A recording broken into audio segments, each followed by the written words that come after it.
Hello student, एक बार फिर स्वागत है आप सभी लोगों का आपके प्यारे से YouTube channel wifi success classes में। जैसा कि हमारा चैप्टर चल रहा है विद्युत चुम्बकीय प्रेरण।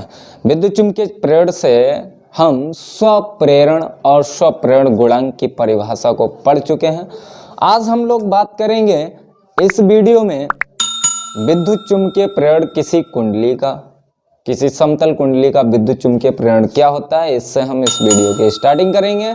आगे बहुत कुछ पढ़ने को मिलेगा इस चैप्टर में, तो बने रहिए हमारे साथ। चलिए चैप्टर का नाम यहाँ पर लिख देते हैं, चल रहा है हमारा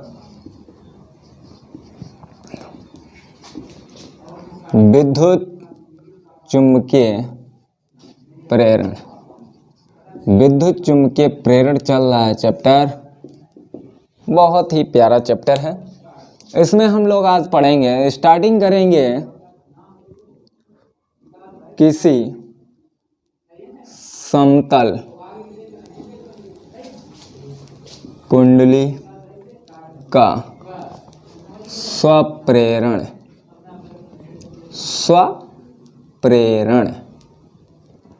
गुणांक। क्या पढ़ेंगे? किसी कुंडली का स्वप्रेरण गुणांक। समतल कुंडली है।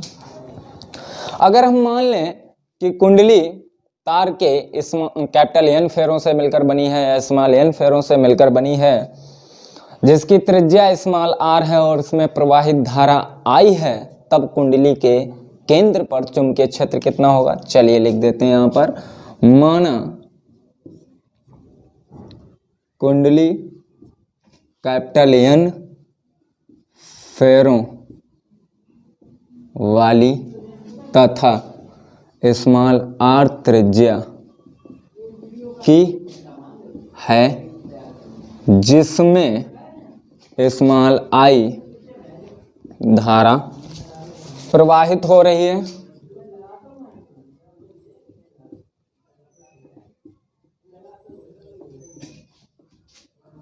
तब कुंडली के केंद्र पर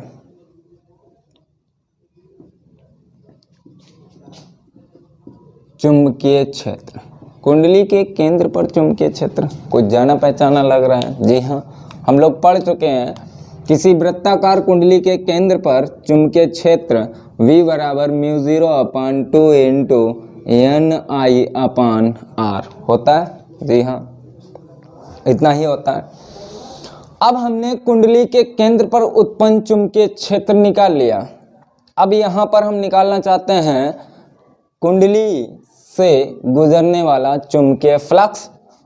तो कुंडली से गुजरने वाला अगर चुंबकीय फ्लक्स निकालेंगे तो फाई ई बराबर आपका हो जाएगा VA। यही होता है ना? जी हाँ। चलिए फाई बी चुंबकीय फ्लक्स है। फाई बी इक्वल आपका कितना हो जाएगा? μ0/2 इंटू Ni/R और इंटू हो जाएगा A।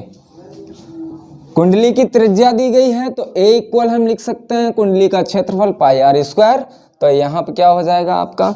Phi B equal μ0/2 into Ni into πr²/R। R से ये स्क्वायर चला गया, तो आपका बचा है phi B equal μ0/2 into Ni और πr। इतना ही बचा है ना? जी हाँ, इतना ही बचा है। क्लियर आपको दिख रहा होगा। अब यहाँ पर हमने कुंडली के एक फेरे से गुजरने वाला चुंबकीय फ्लक्स निकाला है। अगर हम मान लें कि कैपिटल एन फेरे हैं, तो एन फेरों से गुजरने वाला चुंबकीय फ्लक्स कितना होगा? तब एन फेरों से गुजरने वाला चुंबकीय फ्लक्स, तो यहाँ पर एन का गुणा करना है। यहाँ से क्या हो जाएगा? एन फाई बी बराबर μ0/2 इंटू N² I और πr। इतना हो जाएगा ना? दोनों पक्षों में हमने n का गुणा कर दिया और कुछ नहीं किया, टेंशन मत लीजिए। इस I को यहाँ पर ले आएंगे तो n फाई बी/I इक्वल आपका क्या बचता है, आप लोग जान सकते हैं क्या बचेगा भाई, एन स्क्वायर पाई आर, इतना ही तो बचेगा ना। चलिए इतना बच गया। अच्छा इसको थोड़ा सा हम याद कर लेते हैं पिछले वीडियो में। अगर किसी बच्चे ने पिछला वीडियो, किसी भी स्टूडेंट ने पिछला वीडियो नहीं देखा है तो वो पिछला वीडियो आराम से हमारे चैनल पर देख सकते हैं। हमारे चैनल पर सर्च कर लीजिएगा, मिल जाएगा आपको, ठीक है। तो यहाँ पर हमने N phi V upon I equal पढ़ा है, एल पढ़ा है ना जी हाँ। तो यहाँ से क्या हो जाएगा, लिख देता हूँ, चूंकि N phi V upon I equal L, तब देन नहीं तब तब एल इक्वल आपका हो जाएगा mu zero N square pi R upon 2, इतना ही होगा ना जी हाँ। यही है आपका किसी समतल वृत्ताकार कुंडली का स्वप्रेरण गुणांक। जी हाँ, इसके अगर मात्रक की बात करें तो मात्रक हेनरी, हेनरी जी हाँ। ये आपका डेरिवेशन बहुत प्यारा डेरिवेशन है, बहुत सिंपल डेरिवेशन है। मैंने पहले भी कहा था लिखने से कोई फायदा नहीं है, सिर्फ डेरिवेशन को समझना चाहिए। अगर आपको डेरिवेशन समझ में आया है तो आप निश्चिंत होकर आराम से कर सकते हैं। अगर आपको डेरिवेशन समझ में नहीं आया तो आप नोट्स बनाते रहिए, लिखते रहिए, कोचिंग पढ़ते रहिए, वहाँ अपना लिखते रहिए। अगर डेरिवेशन समझ में नहीं आया तो उसको आप मेरे हिसाब से नहीं कर पाएंगे। अगर आपके एक बार में समझ में आता है क्या हमें निकालना है, क्या पूछा गया है, कैसे निकालना है, सीधी सी बात है। एक समतल कुंडली का स्वप्रेरण गुणांक, तो कुंडली है तो कुंडली में क्या क्या आप पढ़ चुके हैं कुंडली से रिलेटेड उसको रख दीजिए, बकाया तो कुछ भी नहीं करना है। तो समझ में आना चाहिए, डेली पढ़िए, थोड़ा थोड़ा पढ़िए। ये नहीं है कि बस किताब खोल के बैठ गए भाई पढ़ रहे हैं, ऐसा नहीं होना चाहिए। 5 मिनट पढ़िए, 10 मिनट पढ़िए, 1 घंटा मत पढ़िए, लेकिन रेगुलर पढ़िए। आप डेली पढ़ेंगे, थोड़ा थोड़ा पढ़ेंगे, समझ में आएगा। अच्छे बच्चे आप लोग सभी। चलिए अब हम बात करते हैं, ये तो हो गया किसी समतल कुंडली का स्वप्रेरण गुणांक। अब हम बात कर लेते हैं किसी परिनालिका के स्वप्रेरण गुणांक के।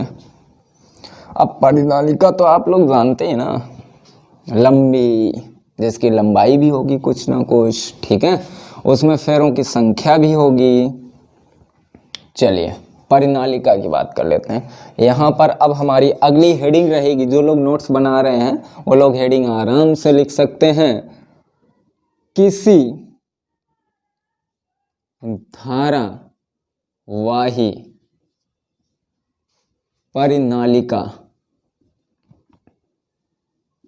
का स्वप्रेरण गुणांक। अभी हम लोग स्वप्रेरण गुणांक ही पढ़ रहे हैं, आगे तो भाई बहुत कुछ पढ़ना है। अच्छा, किसी लंबी परिनालिका का स्वप्रेरण गुणांक मान लेते हैं भाई, यहाँ पर भी कुछ ना कुछ मानना तो होगा परिनालिका के बारे में, परिनालिका है क्या, ठीक है। तो यहाँ पर हम मान लेते हैं, माना परिनालिका की लंबाई स्मॉल एल मान लीजिए, कैपिटल एल मान लीजिए, जो इच्छा हो मान लीजिए, लंबाई स्मॉल एल तथा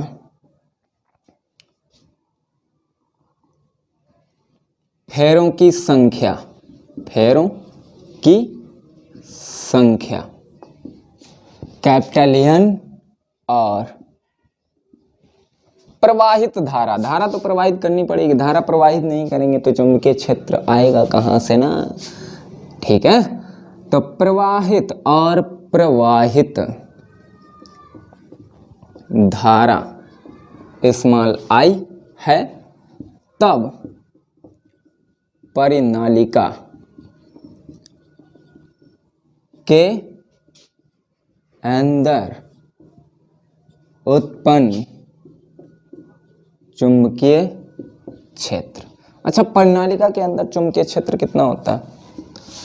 प्रणालिका के अंदर चुंबकीय क्षेत्र आप लोग पिछले डेरिवेशन में देख चुके हैं, जब हमारा चैप्टर नंबर चल रहा था 7 गतिमान आवेश तथा चुंबकीय क्षेत्र, वहां पर मैंने डेरिवेशन करवाया था।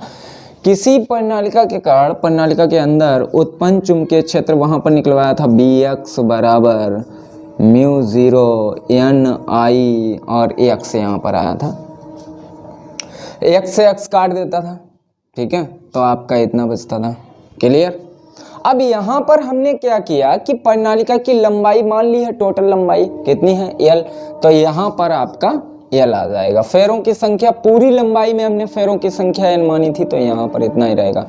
वहाँ पर हमने एकांक लंबाई में फेरों की संख्या मानी थी, तो इसलिए भी यहाँ पर आ गया था L, x आ गया था, इधर भी x आ गया था, दोनों को काट दिया। यहाँ पर क्या है, पूरी लंबाई हमने मानी है स्मॉल l और फेरों की संख्या हमने मानी है कैपिटल N, तो यहाँ पर आपका VL बराबर μ0 Ni। तो यहाँ से B का मान कितना निकलेगा, μ0 Ni अपान L, ठीक है। अब प्रणालिका के प्रत्येक फेरे से गुजरने वाले चुंबकीय फ्लक्स की बात कर लेते हैं। तब चुंबकीय फ्लक्स या प्रणालिका से गुजरने वाले चुंबकीय फ्लक्स की बात कर लेते हैं। प्रणालिका से गुजरने वाला चुंबकीय फ्लक्स, तो चुंबकीय फ्लक्स फाई बी बराबर VA, जी हाँ इतना ही होता है। चलिए यहाँ पर मान रख दीजिए, बहुत ही आसान तरीके से समझ लीजिए। B का मान हमें रखना है, तो B का मान हमने μ0 Ni अपान L बहुत रख दिया। अच्छा, कैपिटल A का मल्टीप्लाई कर दिया जो हमारा बचा था। अच्छा, यहाँ पर हमने क्या किया कि सिर्फ चुंबकीय फ्लक्स का मान मतलब चुंबकीय क्षेत्र का मान रखा है। अब ये प्रत्येक फेरे से गुजरने वाला चुंबकीय फ्लक्स हो गया। फेरों की संख्या कैपिटल N है, तो सभी फेरों से गुजरने वाला चुंबकीय फ्लक्स कितना होगा, तब यहाँ पर लिख सकते हैं सभी फेरों से गुजरने वाला कुल और चुंबकीय फ्लक्स। क्लियर है ना, बहुत बढ़िया। तो सभी फेरों से गुजरने वाला चुंबकीय फ्लक्स N फाई बी बराबर, तो यहाँ हमने N लाया है ना, यहाँ N का गुणा किया है ना, तो यहाँ पर भी N का गुणा होगा, तो क्या हो जाएगा आपका μ0 N square IA upon L, इतना ही होगा। बहुत बढ़िया।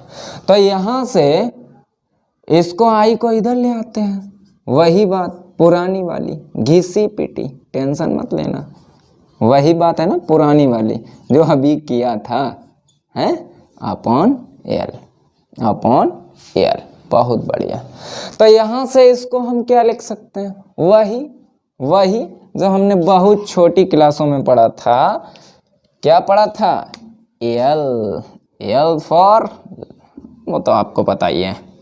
तो यहाँ से आपका μ0 N square A upon L, ये रहा आपका किसी लंबी प्रणालिका का स्वप्रेरण गुणांक। मात्रक की बात करें तो मात्रक वही रहता है भैया जो हम आपको पहले भी बता चुके हैं, हेनरी। ठीक है, चलिए ये बहुत ही इजी डेरिवेशन है, बहुत ही इजी डेरिवेशन, और आपको एक डेरिवेशन संभवतः एग्जाम में मिलता है जो हमारे यूपी बोर्ड के 7 सेट बनाए जाते हैं। 7 सेटों में जनरली ज़्यादातर सेटों में ये क्वेश्चन आप आते रहते हैं इस चैप्टर के। चलिए आगे हम बात करते हैं, साफ कर दें जी। चलिए आगे हम बात कर लेते हैं किसी कुंडली में संचित ऊर्जा। अब किसी कुंडली में संचित ऊर्जा की बात कर लें। चलिए बात कर ही लेते हैं, जब स्टार्ट किया है तो किसी कुंडली में संचित ऊर्जा की बात कर लेते हैं। तो हेडिंग रहेगी किसी कुंडली में संचित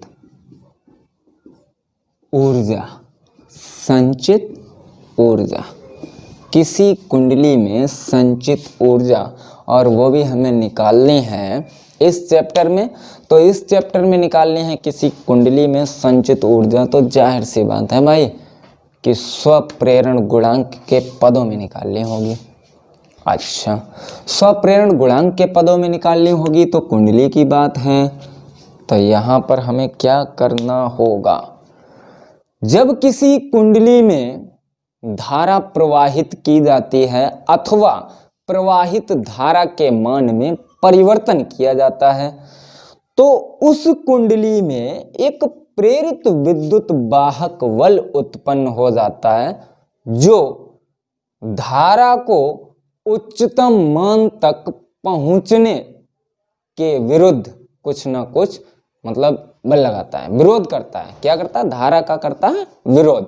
अब हमें उस कुंडली में प्रवाहित धारा को उच्चतम मान तक पहुंचाना है, एक शिखर मान तक पहुंचाना है।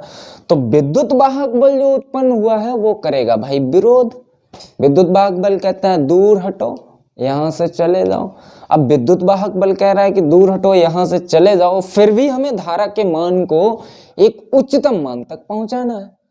तो विद्युत वाहक बल, जो प्रेरित विद्युत वाहक बल होता है, वो धारा का विरोध करता है। अब इस विरोध को चलने दीजिए और इस विरोध के चलते चलते हम धारा को उसके शिखर मान तक पहुंचाएंगे। तो शिखर मान तक पहुंचाने के लिए हम क्या करते हैं, यहां पर अगर हम मान लें माना कुंडली में आई धारा प्रवाहित करने पर कुंडली में उत्पन्न प्रेरित, क्या है? प्रेरित और विद्युत वाहक बल। अब प्रेरित विद्युत वाहक बल है तो हम मान लेते हैं कि कुंडली जिसमें फेरों की संख्या n है और इसमें कुंडली का स्वप्रेरक गुणांक L है, तब प्रेरित विद्युत वाहक बल कितना होगा? अच्छा, प्रेरित विद्युत वाहक बल होगा E equal small e equal minus L और क्या होगा भाई? di/dt, जहाँ di या i/dt लिख सकते हैं। परेशानी हो रही हो तो i/dt लिख सकते हैं, i/t, ठीक है। अच्छा, ये तो हमने प्रेरित विद्युत वाहक बल निकाल लिया कि प्रेरित विद्युत वाहक बल, अगर कुंडली में आई धारा प्रवाहित हो रही हो तो कुंडली में प्रेरित विद्युत वाहक बल का मान इतना होगा। अगर इतना आपको नहीं समझ में आ रहा है तो आपको ये तो समझ में आ रहा होगा, हमने लिखा था या हम पढ़ चुके हैं -E/I/ΔT, इतना तो पढ़ चुके हैं ना, तो वही हमने याद कर दिया और कुछ नहीं किया। चलिए अब हम बात कर लेते हैं कि ये तो भाई आई धारा प्रवाहित करने पर, यदि कुंडली में, क्या बात है, यदि कुंडली में अल्पांश आवेश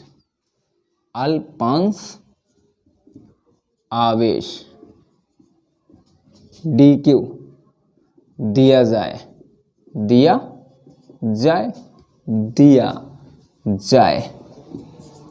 तब किया गया कार्य, तब किसके विरुद्ध कार्य किया जाएगा? मैंने आपको बताया कि जो प्रेरित विद्युत वाहक बल कुंडली में उत्पन्न होता है ये क्या करता है? विरोध करता है। तो यहाँ पर अल्पांश आवेश दिया जाए तब किया गया कार्य हम क्या कर सकते हैं? तो किया गया कार्य अल्पांश कार्य ही होगा, dw बराबर E और गुणे dq। क्लियर है ना? अच्छा, यहाँ से E की वैल्यू रख देते हैं, तो E की वैल्यू क्या है? माइनस। अब यहाँ पर एक बात और है, जो किया गया कार्य होगा ये वैद्युत प्रेरित विद्युत वाहक बल के विरुद्ध है। अब प्रेरित विद्युत वाहक बल के विरुद्ध जो कार्य किया जाता है वहां पर माइनस लग जाता है, माइनस लग जाता है। चलिए ई की वैल्यू कितनी है रख दीजिए, माइनस Li/T और डी क्यू। क्लियर है, बहुत बढ़िया।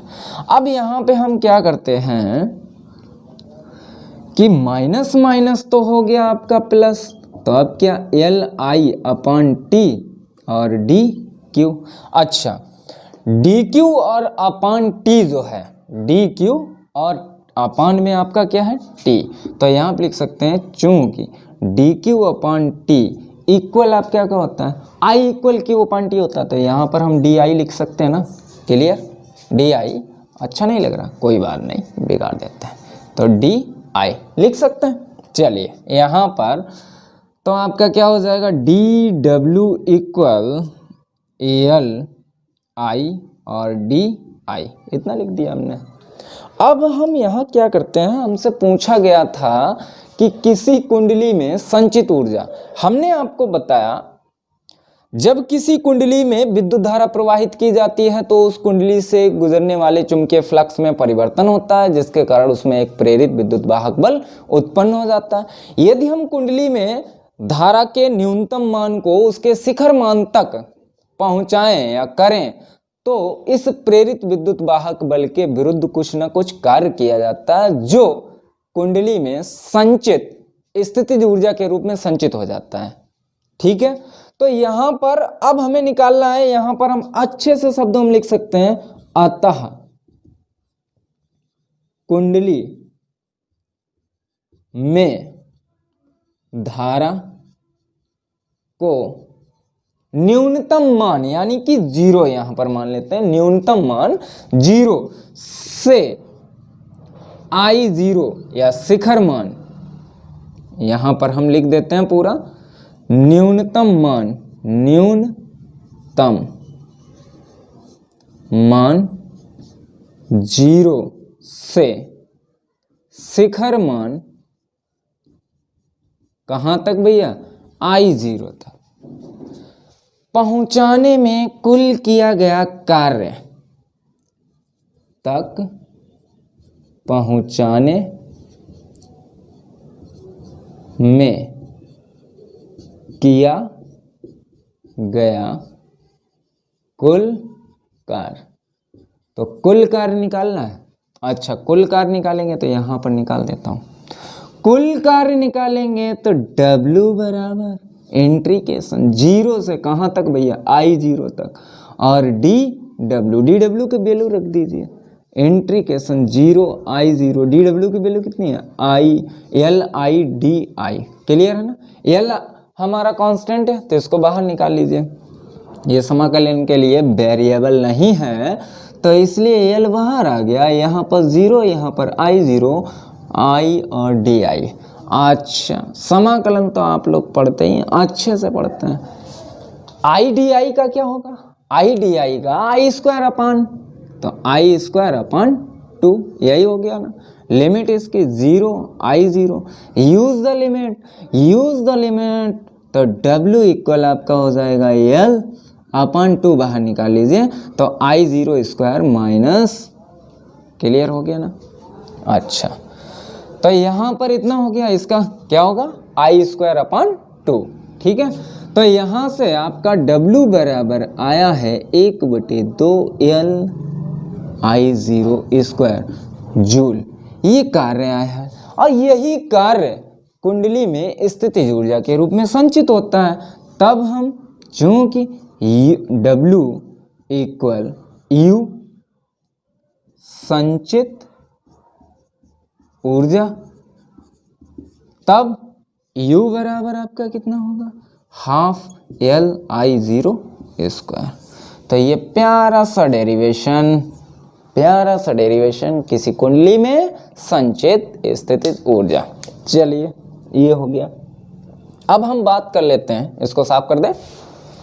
चलिए अब हम बात कर लेते हैं, अगर थोड़ा इधर उधर हो गया टेंशन मत लेना, ठीक है, कुछ हमें पहले भी पढ़ाना चाहिए था, वो हमने बाद में अब पढ़ाएंगे, थोड़ा बहुत हो गया, ध्यान नहीं रहता है।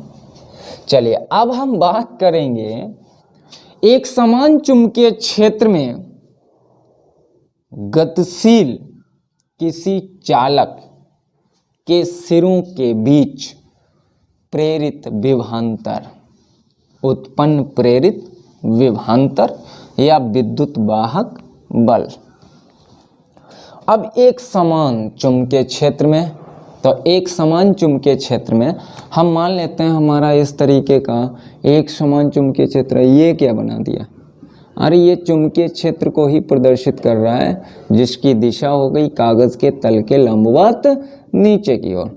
तो इस तरीके का आपका एक समान चुंबकीय क्षेत्र है जिसकी दिशा है कागज के तल के लंबवत नीचे की ओर। अब इस एक समान चुंबकीय क्षेत्र में एक चालक छड़ रखी हुई है, एक चालक छड़ M और N, ये एक चालक छड़ रखी हुई है। अब आपको पता है अगर कोई भी चालक छड़ होगी तो चालक छड़ में या चालक में मुक्त इलेक्ट्रॉन होते हैं और धनायन परमाणु होते हैं। अब चुंबकीय क्षेत्र में जब मुक्त इलेक्ट्रॉन भी हैं, धनायन परमाणु भी हैं, और इस छड़ को गति करवाना है अपने दाईं ओर v वेग से। अब छड़ गति भी कर रही है, छड़ गति कर रही है, तो इसका मतलब है कि इसमें उपस्थित जो धनायन है और फ्री इलेक्ट्रॉन हैं, जो मुक्त इलेक्ट्रॉन हैं, उन पर बल लगेगा। तो यहाँ पर कौन सा बल लगेगा, लॉरेंज बल। तो यहाँ पर जो मुक्त इलेक्ट्रॉन होते हैं उन पर एक बल लगता है, लॉरेंज बल। इसकी हमने लंबाई मान लेते हैं, चालक छड़ की लंबाई स्मॉल l है, यहाँ पर लिख देता हूँ। माना स्मॉल l लंबाई की एक चालक छड़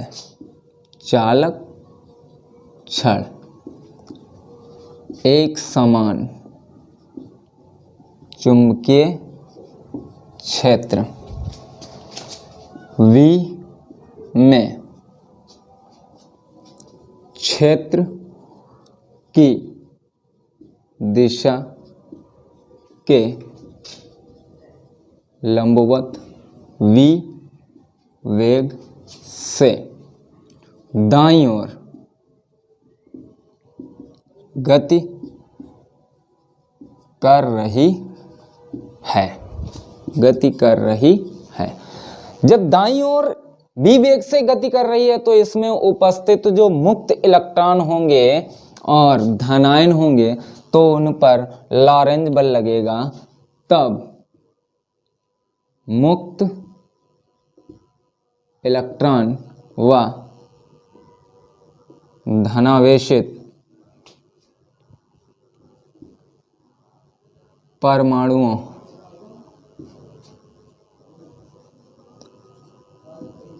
पर आरोपित लॉरेंज बल कितना होगा, F बराबर QVV। क्लियर है ना, लंबवत दिशा में गति कर रहे हैं। चलिए, तो यहाँ पर जो मुक्त इलेक्ट्रॉन और धनावेशित परमाणु होंगे इन पर लॉरेंज बल लगेगा। जो इलेक्ट्रॉन होंगे उन पर लॉरेंज बल की दिशा रहेगी नीचे की ओर, और जो धनावेशित परमाणु होंगे उन पर लॉरेंज बल की दिशा रहेगी ऊपर की ओर। तो इस प्रकार एक समान चुंबकीय क्षेत्र में जब चालक छड़ गति कर रही है तो इलेक्ट्रॉनों पर, फ्री इलेक्ट्रॉनों पर जो बल लगेगा लॉरेंज बल, वो नीचे की ओर दिष्ट रहता है, और धनावेशित परमाणुओं पर जो लॉरेंज बल रहता है वो ऊपर की ओर दिष्ट रहता है। तो इस प्रकार चालक में उपस्थित सभी इलेक्ट्रॉन चालक छड़ के n सिरे की ओर तथा उपस्थित सभी धनावेशित कण चालक छड़ के एम सिरे की ओर पहुंच जाएंगे। भैया खींच रहे हैं ना, ये इलेक्ट्रॉन सब इधर आएंगे, धनायन सब ऊपर जाएंगे, धनावेशित कण सब ऊपर जाएंगे। तो इस प्रकार आपका जो एम सिरा है टोटली धनात्मक और एन सिरा आपका टोटली ऋणात्मक हो जाएगा। अब धनात्मक हो जाएगा, ऋणात्मक हो जाएगा, तो इनके बीच में एक वैद्युत क्षेत्र उत्पन्न हो जाएगा। ठीक है, जब आपका एन सिरा पूर्णतया ऋणात्मक और एम सिरा टोटली पूर्णतया धनात्मक हो जाएगा, तो इन दोनों सिरों के बीच एक वैद्युत क्षेत्र उत्पन्न हो जाएगा। अब वैद्युत क्षेत्र में प्रत्येक आवेशित कण पर जो वैद्युत क्षेत्र में आवेशित कण स्थित रहते हैं तो उन पर बल लगता है। कौन सा बल लगता है भैया? वैद्युत बल लगता है। तो वैद्युत बल को या फीस लिख देते हैं। तो इनकी दिशा रहेगी ठीक एक दूसरे के विपरीत, यानी कि जो वैद्युत बल होगा चुंबकीय बल के ठीक विपरीत लगेगा। जो ऋणावेशित फ्री इलेक्ट्रॉन है उन पर वैद्युत बल चुंबकीय बल यानी कि लॉरेंज बल के विपरीत लगेगा, और जो धनावेशित कण हैं उन पर भी लॉरेंज बल के विपरीत लगेगा। तो इस प्रकार तब छड़ में उत्पन्न वैद्युत क्षेत्र में, छड़ में उत्पन्न वैद्युत क्षेत्र में आवेशित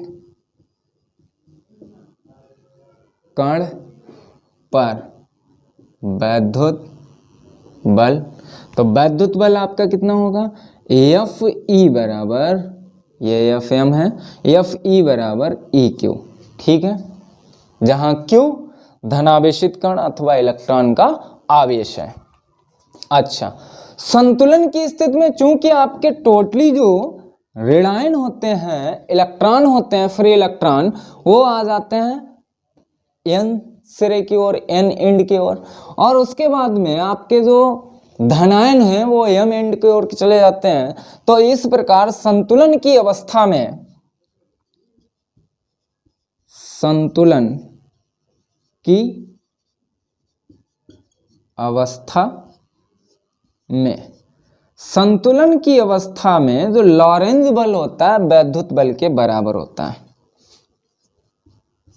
लॉरेंज बल बराबर वैद्युत बल। तो यहां पर आपका एफ एम बराबर एफ ई हो जाएगा। एफ एम का मतलब क्या है? क्यू वी बी बराबर ई क्यू। क्लियर है ना? यहां से क्यू और क्यू चला गया, तब आपका क्या बचा? ई बराबर आपका बचा है वी वी। अच्छा, यहां पर चालक की लंबाई स्मॉल एल मानी है, वैद्युत क्षेत्र भी उत्पन्न हो गया, तब चालक छड़ के सिरों के बीच उत्पन्न विभवांतर या प्रेरित विद्युत वाहक बल, यानी कि V बराबर कितना हो जाएगा? E, B बराबर क्या होता है? EL होता है ना। अच्छा, तो यहां से हम लिख सकते हैं आपका, यहाँ L नहीं है तो दोनों पक्षों में गुणा कर देते हैं, या E बराबर हम रख सकते हैं B अपॉन L। तो B अपॉन L इक्वल क्या हो जाएगा? VB, या V इक्वल VL, जहां आपका ये जो B है ना, ये छोटा वाला B, ये चालक का वेग है, और ये आपका B रहा चुंबकीय क्षेत्र का मान। अच्छा, यहां पर अगर विद्युत वाहक बल के पदों में लिखना चाहें तो E बराबर आपका, तब भी आपका हो जाएगा BVL। तो आज के वीडियो में इतना ही, नेक्स्ट वीडियो में फिर मिलेंगे इसी चैप्टर के साथ। अच्छे अच्छे टॉपिक अभी बाकी हैं इस चैप्टर में। तब तक के लिए धन्यवाद।